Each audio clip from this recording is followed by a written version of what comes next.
এবছর ৯টি সাধারণ শিক্ষা বোর্ডের মেধাবৃত্তি ও সাধারণ বৃত্তি পেয়েছে ৬৮,৭৬৮ জন শিক্ষার্থী। দুপুরে সচিবালয়ে বৃত্তি পরীক্ষার ফল প্রকাশ অনুষ্ঠানে একথা বলেন শিক্ষামন্ত্রী এহসানুল হক মিলন। তিনি জানিয়েছেন, আগামী বছর থেকে বৃত্তির মাসিক টাকা বাড়ানো হবে। আদালতে মামলা থাকায় গত বছরের বন্ধ থাকা প্রাথমিক বৃত্তি পরীক্ষা এই বছর এপ্রিলের প্রথম সপ্তাহে অনুষ্ঠিত হবে বলেও জানিয়েছেন তিনি।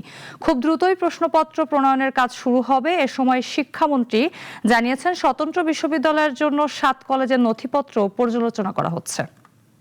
এককালীন ট্যালেন্ট পুল 225 টাকা এবং মাসিক 300 টাকা ট্যালেন্ট পুল।